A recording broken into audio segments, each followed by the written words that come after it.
Hello friends, welcome to more creative. दोस्तों आज 3 सितंबर दिन बुधवार है, वह हिंदी में नभादो और शुक्ल पक्ष की एकादशी है। तो चलिए शुरू करते हैं आज की बड़ी खबरें। यदि आपको खबरें पसंद आए तो वीडियो को लाइक जरूर करिएगा और आप हमें प्रदेश के किस जिले से देख रहे हैं कमेंट बॉक्स में जरूर बताइएगा। दोस्तों यदि आप चैनल पर नए हैं तो चैनल को सब्सक्राइब कर बेल आइकन पर क्लिक कर दें ताकि अगला वीडियो आपको शीघ्रता से मिले। दोस्तों देश के इस राज्य में 1 सितंबर से शुरू हुई धान की खरीदी, किसानों को मिलेगा 2545 रुपये प्रति कुंटल दाम। तमिलनाडु सरकार ने अपने राज्य में 1 सितंबर 2025 से धान की खरीदी शुरू कर दी है। इस बार किसानों को 2545 रुपये प्रति कुंटल दाम मिलेगा। यह जानकारी तमिलनाडु सरकार के खाद्य मंत्री सक्करा पानी ने दी है। खाद्य मंत्री ने बताया कि मुख्यमंत्री M.K. स्टालिन के निर्देश पर राज्य सरकार ने धान की कीमत बढ़ाकर 2545 रुपये प्रति कुंटल कर दी है। हालांकि केंद्र सरकार का MSP रेट 2369 रुपये है, लेकिन राज्य सरकार ने किसानों को बोनस देकर के यह राशि 2545 रुपये प्रति कुंटल कर दी है, जिससे किसानों को काफी राहत मिलेगी। तमिलनाडु सरकार की तर्ज पर मध्य प्रदेश सरकार को भी संज्ञान लेना चाहिए और किसानों को धान का बोनस देकर 2500 रुपये प्रति कुंटल के हिसाब से धान खरीदना चाहिए। दोस्तों मोहन कैबिनेट में इन फैसलों पर लगी है मोहर। मुख्यमंत्री मोहन यादव की अध्यक्षता में मंगलवार को मंत्रालय में कैबिनेट बैठक हुई। बैठक में राज्य के विकास के लिए कई अहम फैसले लिए गए। इस बैठक में सिंहस्थ महाकुंभ 2028 की तैयारियों पर भी चर्चा की गई। साथ ही इंदौर उज्जैन मार्ग को 4 लेन बनाने के प्रस्ताव पर भी चर्चा की गई। कैबिनेट मंत्री कैलाश विजयवर्गीय ने कैबिनेट फैसलों के बारे में जानकारी दी है। उन्होंने बताया कि धार में PM मित्रा पार्क की स्थापना की जा रही है, जो देश में कॉटन क्रांति की शुरुआत का प्रतीक बनेगा। वहीं इंदौर और पीथमपुर में पहले से ही बड़ी कॉटन इंडस्ट्री मौजूद है। 3 सितंबर को इस पार्क के रोड शो का आयोजन किया जाएगा। इसमें केंद्रीय मंत्री गिरिराज सिंह भी शामिल होंगे। इसके अलावा इस रोड शो में देश विदेश से लोग भी हिस्सा लेंगे। मंत्री जी ने बताया कि इस पार्क से 3 लाख युवाओं को रोजगार मिलने की संभावना है। इसके अलावा 1 लाख युवाओं को अप्रत्यक्ष रूप से भी रोजगार मिल सकता है, यानी कुल मिलाकर 4 लाख युवाओं को प्रत्यक्ष तथा अप्रत्यक्ष रूप से रोजगार मिलेगा। इसके अलावा मोहन कैबिनेट में हर घर नल जल योजना पर भी चर्चा की गई है।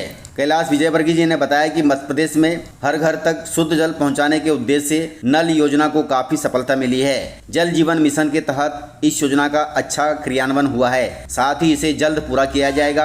हालांकि केंद्र सरकार ने इस योजना के लिए राशि देने से मना कर दिया है। अब मध्य प्रदेश सरकार ही इस योजना के लिए 80,000 करोड़ रुपए खर्च करेगी।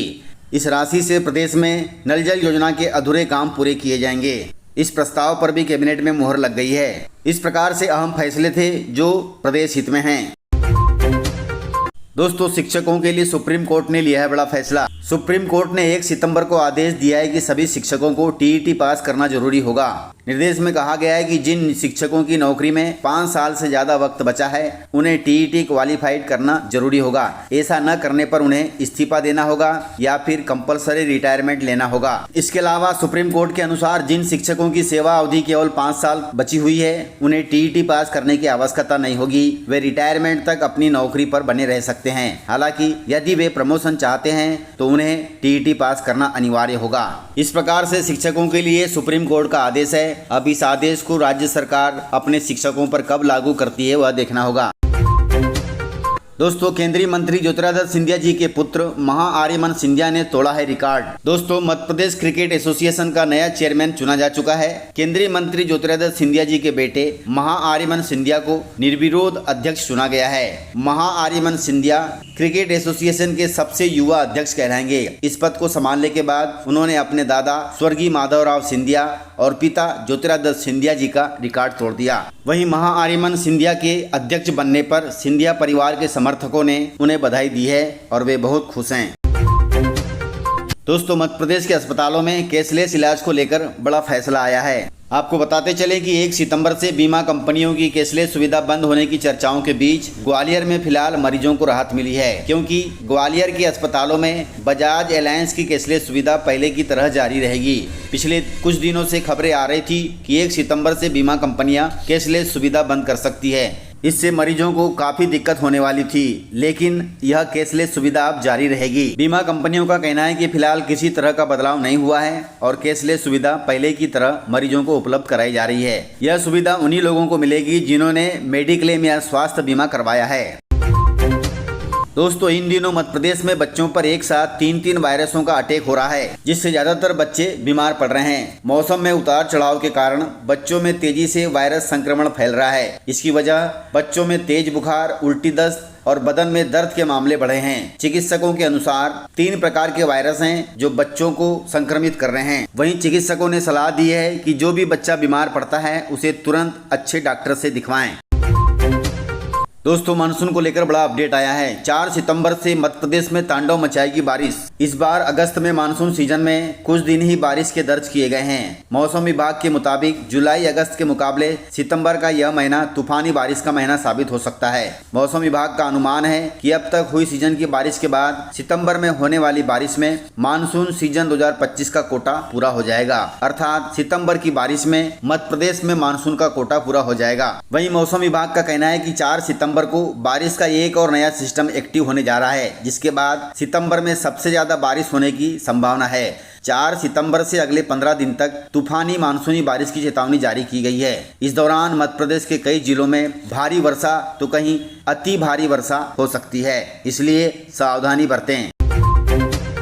दोस्तों मध्य प्रदेश के एक बैंक को हुआ है जबरदस्त मुनाफा। इस मुनाफे का 4% हिस्सा ग्राहकों को भी दिया जाएगा। दोस्तों मध्य प्रदेश का अपेक्स बैंक मालामाल हो गया है। इस साल अपेक्स बैंक को जबरदस्त मुनाफा हुआ है। बैंक अब अपने अंशधारकों को भी इसका लाभ दे रहा है। भोपाल अपेक्स बैंक ने इस वर्ष अब तक 139 करोड़ रुपए का लाभ अर्जित किया है और इस लाभ को बैंक अपने अंशधारकों को भी देना चाहता है, जो कि बहुत अच्छी बात है। यह जानकारी अपेक्स बैंक की वार्षिक सभा में बैंक के मैनेजर ने दी है।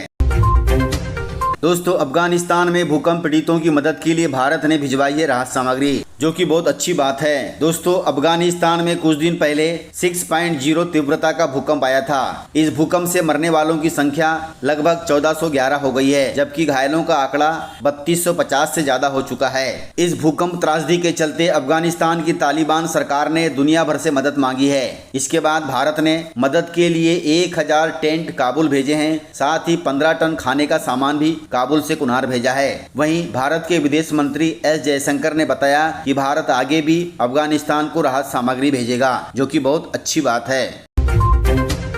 दोस्तों प्रधानमंत्री मोदी की मां को गाली के विरोध में 4 सितंबर को रहेगा बिहार बंद। दोस्तों बिहार के दरभंगा में राहुल गांधी की वोटर अधिकार यात्रा के दौरान मंच से प्रधानमंत्री नरेंद्र मोदी की मां को गाली दिया गया था। इसके विरोध में एनडीए ने बिहार बंद का ऐलान किया है। 4 सितंबर को बीजेपी समेत एनडीए के सभी सहयोगी दल सड़कों पर उतरेंगे। यह बिहार बंदी सुबह 7 बजे से दोपहर 2 बजे तक रहेगी। इस दौरान इमरजेंसी सेवाएं, रेल आदि सेवाएं बंद के दौरान भी चालू रहेंगी।